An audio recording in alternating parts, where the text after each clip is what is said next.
Today we are going to see how to use op-amp as an inverting amplifier.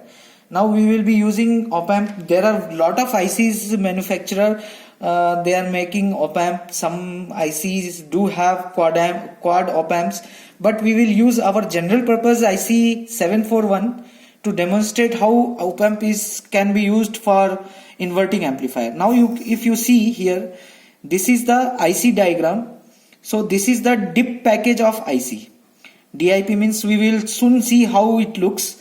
So DIP means dual inline package. Okay. So first pin is offset null and fifth pin is also offset null. Pin number 2 and 3 are the input pins. 2 is inverting input pin and 3 is non-inverting input pin. Now you know that these ICs are made of lot of transistors, and each transistor required biasing. So that biasings are provided through pin number 4 and 7. So you can see dual biasing is there. Pin number 4 is minus VCC and pin number 7 is plus VE. And from where we should take output, then it is pin number 6. And 8, so far no function has been assigned to pin number 8. So it is no connect pin in IC741. Now there may be doubt that why 8 pin, then why not 7 pin? Because 8 pin is required to balance it, and in future maybe they may assign some function to it, but so far they have not assigned anything. So what today we are going to see is, we are going to see how to use op-amp as an inverting amplifier. So when you will use op-amp as an inverting amplifier, then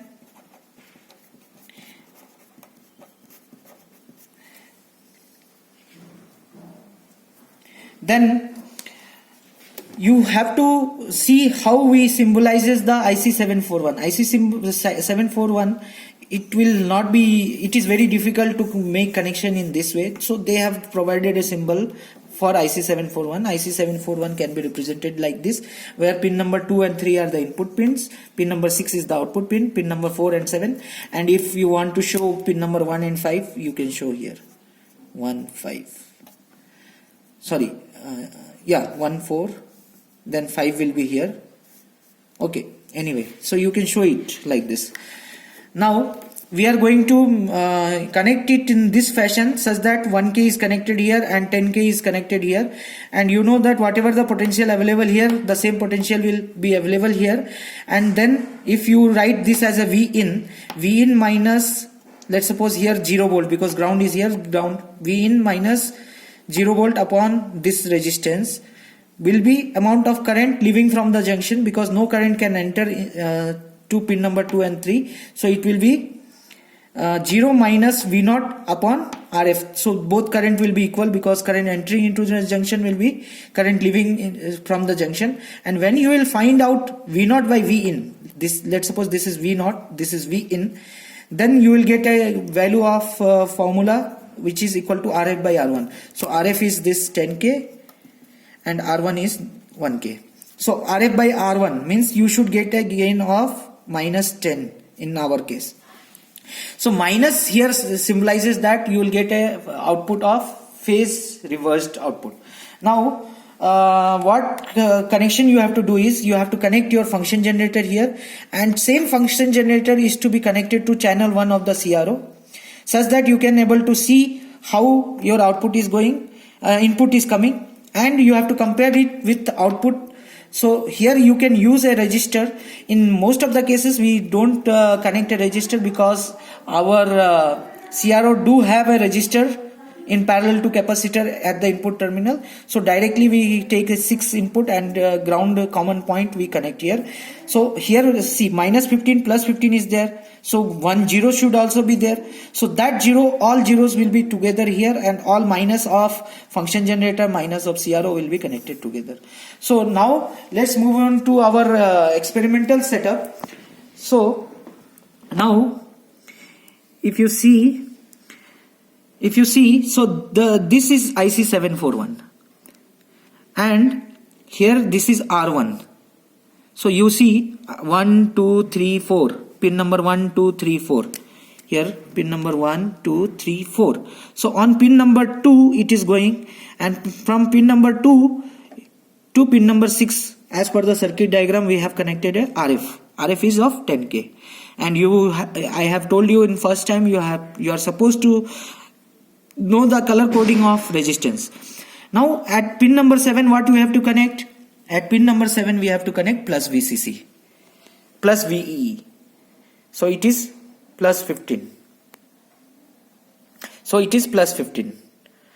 And this ground, see, if you see, all grounds are together. I have bring this ground and I have connected all the grounds here. See, all negative points are connected here. Negative point of this, negative point of this, all are connected here. You can see all negatives are connected. So this is negative and this is positive of probe. So this is positive of probe. Now I have connected all the negative, and now one remaining is minus 15, right? So that minus 15, you see, this is the minus 15, and where it is connected? It is connected to pin number 4, and pin number 3 is to be grounded now as per the diagram. So pin number 3 is directly grounded. So this all grounds are together. Now as soon as I keep 15 point some volt, because I have to first give biasing, right? So first I will give biasing. I will switch it on, set this, bring it to 15 volt. Okay. So now I have brought it to 15 volt approximately, and then I will switch on my function generator. So now right now I am giving 1 kilohertz signal. You can see 1 kilohertz signal. So 1 kilohertz signal is given, and now this signal is given to the circuit, and from circuit output we have connected our CRO, right? So on channel 1 it is input, on channel 1 it is input, and on channel 2 output. So you can see channel 1 and channel 2 are phase inverted, right? That means channel 1 is input, channel 2 is output. So channel 1 and channel 2 have 180 degree phase shift relation, you can see. So you can say that you got a phase shifted 180 degree. Minus is there. Now we have to see whether gain is there or not. So if you clearly identify, the peak was same, right? I have brought my scale such that the peak on both sides are equal, same. So I can directly now compute from here. It is 1 volt and 10 volt. It is 1.1 volt and 1 volt. So gain is how much? Gain is 10. So this is how my circuit should work. Now coming to the reading, what you have to do is you are supposed to take number of readings by varying the frequency. See, I have written fixed voltage, variable frequency. So I have fixed the voltage. I will not change this voltage knob now. I will not change the amplitude. I will not change this amplitude. This amplitude I will not change. This amplitude adjustment I will not do. Where the amplitude is, I will keep it. And then now I will vary the frequency. So how frequency can be varied? I will vary this frequency. And I will see what is happening to the output. What is happening to the output. So you will see that at first there will be no change in the output. Means gain will not change. So now what I will do, I will take frequency vary, I will vary the frequencies, I will take the output voltage, and input voltage is there. So I can find out the gain. Gain is V0 by Vin. So here I am not putting minus because it is already understood that input is 180 degree phase shifted to output. Then I will find out the gain in dB, which is 20 log of gain ratios. So voltage ratios. So 20 log of log 10, 20 log 10 of gain will give you gain in dB. Now if you plot this gain in dB with respect to frequency, you will see that your amplifier is working good up to the frequency here. So let's suppose you got here 20 dB. I have to take a line which is minus 3 dB of this, means at 17 dB. Why I am saying gain of 20 dB? Because 20 log of 10. So it is 20 dB, right? Gain is 10. So it is 20 dB. So at 17 dB, till the point where it goes up to 17 dB, this will be our bandwidth. Means your amplifier can pass all the frequencies from here to here. So generally you should say it is passing this and from here attenuation is started, but in practice we give 3 dB less and then bandwidth is defined. Okay, so this bandwidth is the bandwidth of your IC741, and you will read in theory what should be the bandwidth. You have already seen how input and output are related. Input and output, in case of ours, output is 10 times larger than input with phase inverted. And this conclude our experiment. So I think now you have understood how to do your experiment. So you have to change the frequency. You have to see what is the change in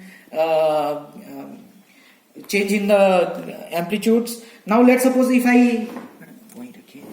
I put 3 megahertz, let's suppose I put 384 kilohertz. So now you can see input has changed, right? Output has changed. Your output has reduced. You can see. Let's suppose this is input. So you can see output is this. Channel 2 see this is output, right? Channel 2 output, channel 1 is input. So let's suppose this is channel 1, this is channel 2, and channel 1 is 0.5 volt and channel 2 is just 0.2 volt in this full range. So you can see output is reducing at higher frequencies. So you have to change in that way and you have to observe this graph. Your main task is to see and observe this graph. You should be in position to get such kind of graph. And same thing you can even see in multisim, and you can perform the experiment in virtual also.